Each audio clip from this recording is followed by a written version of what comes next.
I'm a big fan of giant monsters, otherwise known as kaiju. It's films like Godzilla that got me hooked on the genre, and it's just something that I've really come to enjoy ever since I was a little kid. It's probably why I've always come to enjoy the show Attack on Titan.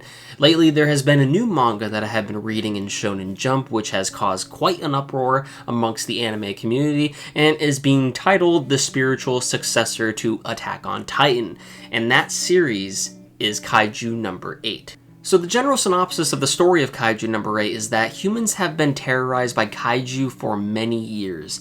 As far as we are aware, we do not know where the kaiju have come from. However, humanity devised a special military group known as the Defense Corps to neutralize the kaiju that wreak havoc in Japan and protect its citizens. Those who pick up the mess of a neutralized kaiju are a part of the Professional Kaiju Cleaning Corporation, otherwise known as Sweepers, which is where we are introduced to our main character, Kafka Hibino. From a young age, Kafka always aspired to be a part of the Defense Corps along with his childhood friend, Mino Ashiro. However, being now at the age of 32 and after a few failed attempts, Kafka has given up on his dream. It isn't until a determined 18-year-old boy named Lino Ichikawa joins Kafka's cleaning team, who bears the same dream that Kafka once had, that he is reminded of his desire to fight by Mino Ashiro's side.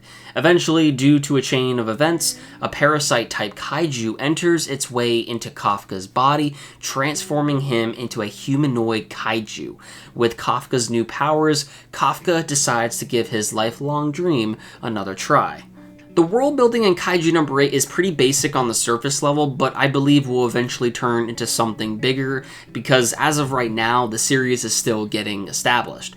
There's a lot of questions that we have, such as why and how long have kaiju been appearing in Japan, what is up with the parasite-like kaiju that can apparently transform its host into a kaiju themselves, and just how many are there. There are honestly just so many more questions I have in regards to how the world is being set up. However, as it is still fairly early on in its story, we still, just have to wait and see how the story further develops and see if the world gets established even further. If anything, the mangaka does a great job with the characterization amongst the characters. Each character has their own set of goals and what they want to accomplish, likable personalities, and even their own special abilities, or just ways on how they handle neutralizing kaiju. The art that Noya Masamoto makes, which is the author of Kaiju No. 8, is also one of my favorites from the new line of Shonen Jump that we have, especially when it comes down to some of the designs of the kaiju. The series just looks really pleasing to look at, which makes the series much more bingeable to read, to be honest with you. I mean, I technically got caught up in less than 24 hours because I was so hooked on the first chapter, and I just wanted to see the future developments of where the story would go from here so far, and since then it's been one of my favorites in the new line of Shonen Jump. I mean, don't just take my word from it, because so far the series has done a tremendous job in breaking records in Japan. Currently, there are around only 37 chapters of the manga out right now, and from the June 4th release of Volume 3 in Japan, it has already received over 2.5 million copies, and possibly even more in circulation, beating out the previous record of Spy X Family.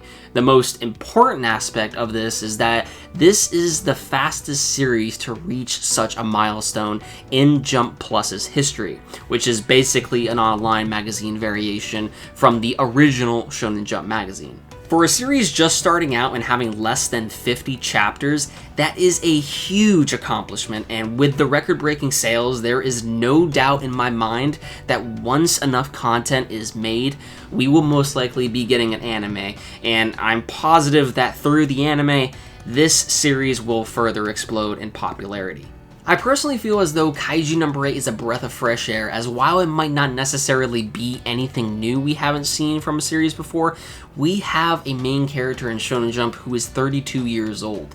This might not necessarily be the first time a series has done something like this before, but most of the time when it comes to Shonen Jump series, the main character is either between the ages of 15 to 18.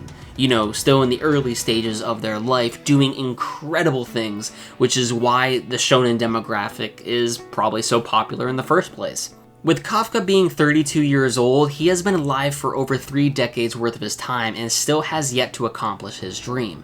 I think a lot of readers will feel connected to Kafka in this aspect, as in life, some people's dreams come sooner compared to others, and it can be really discouraging. However, the real message here is that if you stop trying, you will never accomplish your dream. A goal can take a long time to accomplish, but it just goes to show you that just because you are older, you still have time to reach that goal. You only fail when you give up. And that's what I love about Kafka's character. Despite being older now, he is still willing to give his dream another shot. Kaiju No. 8 is an entertaining read, and I highly recommend you to give it a shot. It is a very fun series, but it still has a lot of room to get established, but there is still room for growth, and I think it has a lot of potential. I would say that Kaiju No. 8 reminds me a bit of Attack on Titan and Parasyte, so if you are a fan of any of those series, I can't recommend it enough.